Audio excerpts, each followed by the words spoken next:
บรรดาเส้นทางที่ลงมาจากเทือกเขาฟ้าเบื้องนั้นเนาะทุกคนเขาเจ้าตั้งบ้านเฮือนเรียบตามแค่แม่น้ำสายเชษโมและบนเนินภูเขามีอาชีพการทางป่าเฮ็ดให้ปลูกข้าวสาลีปลูกกาแฟเป็นหลักนอกจากนั้นก็จะมีการปลูกมันต้นหรือมันสำปะหลังเฮ็ดนาและเลี้ยงสัตว์เป็นห้องแบบกระจายกระจายนะคือดินแดนแห่งนี้จะเป็นดินแดนที่สามารถปลูกกาแฟหอมแบบต้นตำรับเพื่อส่งขายให้ประเทศเวียดนามเป็นอันดับหนึ่งและมีเพียงแห่งหนึ่งแห่งเดียวเท่านั้นของแขวงศรีสะเกษนะ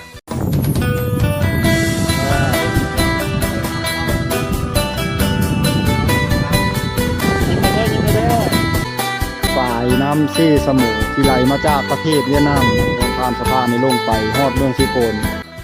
สบายดีทุกคนตอนนี้ลักลังจะพาทุกคนไปชมบรรยากาศการเปิดน้ำใสครัวไม้อยู่ที่จุดซุมละโกเมืองซีโปนแขวงศรีสะเกษเดี๋ยวเราจะไปสัมผัสบรรยากาศพร้อมๆกันเลยเนาะทุกคนเนาะไป let's go เปิดไว้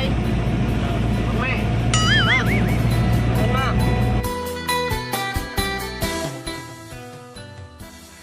ปัจจุบันรัฐก็ได้มาฮอดสถานที่ที่จะเปิดงานแล้วเนาะทุกคนเนาะ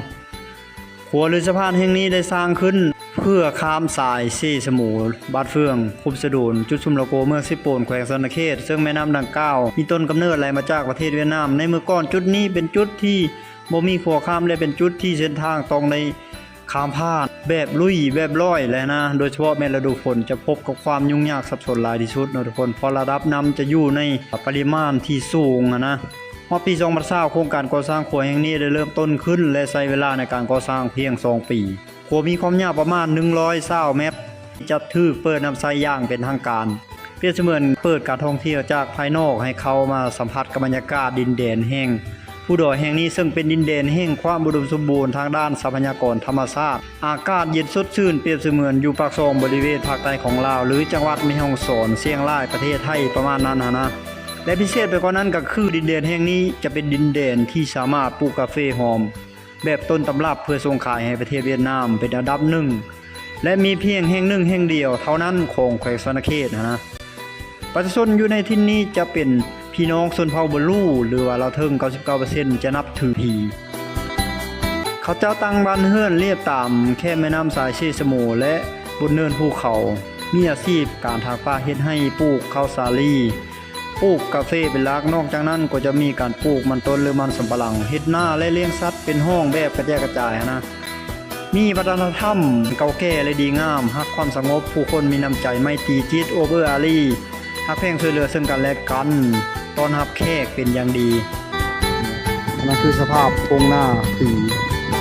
ในหน้าปังของเพิ่นเนาะและนี่ก็คือสายน้ำซีสมูที่ไหลมาจากประเทศเวียดนามทุกคนแล้วก็ผ่านบ้านสะดูนหรือว่าบ้านเฟืองแห่งนี้นะผ่านสะพานในลงไปฮอดเมืองซีโปนออกสู่ลำคลองไปสู่ประเทศกัมพูชาพุ่นล่ะทุกคนสิ่งที่เฮาแนมเห็นอยู่ฝั่งนั้นก็คือบรรดาเส้นทางที่ลงมาจากเทือกเขาฟ้าเบื้องนั้นเนาะทุกคนสิลงมาเซโคหรือว่าสะพานแห่งนี้อยู่ทางเบื้องลมก็คือบรรยากาศการกาเกียมพิธีเปิดครัวภายในประมาณ 11 โมงของมื้อนี้นะทุกคน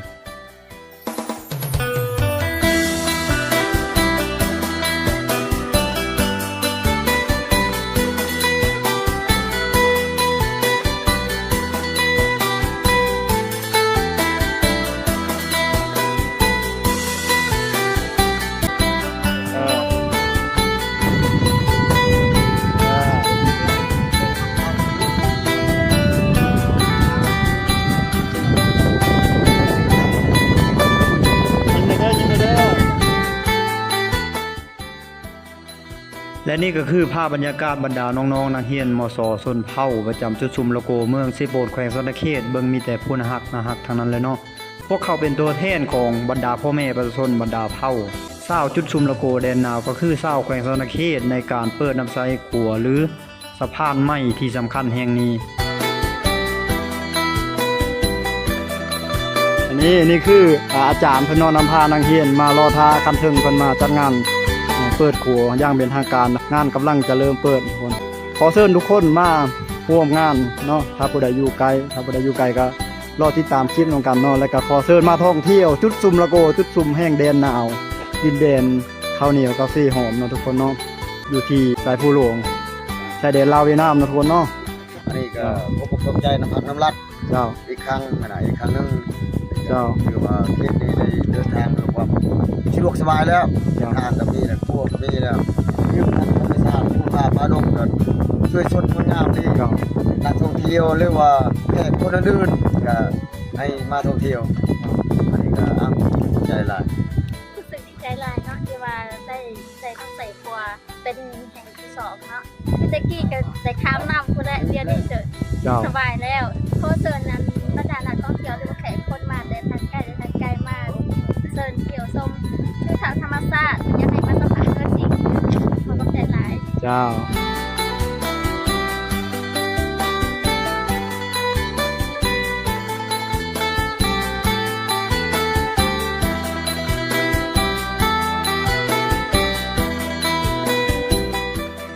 ตอนนี้วิธีการเปิดน้ำใส่ขัวไหม้กำลังจะเริ่มต้นขึ้นแล้วและจะสังเกตเห็นแต่ละคนต่างก็ดีอกดีใจที่จะได้นำใส่ขัวไหม้แห่งนี้อย่างสะดวกสบายและเป็นทางการพิธีการได้ดำเนินไปอย่างคึกคืนเป็นระบบระเบียบสวยงามและเป็นการส่งสัญญาณบอกเตือนว่าการท่องเที่ยวจากภายนอกและบรรดาความเจริญกำลังมุ่งหน้าเข้ามาหาดินแดนแห่งความเย็นหนาวแห่งนี้อย่างเป็นทางการและยั่งยืนบรรดาผู้คนในภูมิลำเนาแห่งนี้ก็คือชาวแขวงสวรรณเขตจะมีใบหน้าใหม่ที่สดใสกว่าเก่า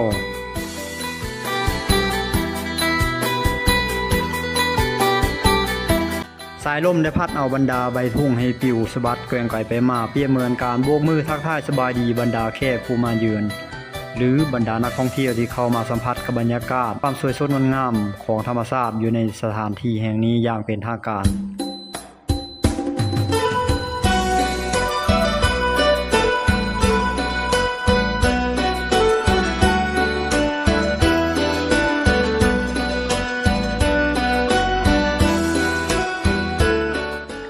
สำหรับคลิปนี้ก็ใกล้จะสิ้นสุดลงแล้วขอขอบใจที่ติดตามรับชมตั้งแต่ต้นจนจบฝากกดไลค์กดติดตามและกดแชร์ออกไปคลิปหน้าจะนำเอาเรื่องราวดีๆมาฝากมาตอนทุกคนให้ได้รับได้ชมนำกันแล้วเจอกันใหม่ในคลิปถัดไปสำหรับคลิปนี้ขอกล่าวคำว่าสบายดี See you again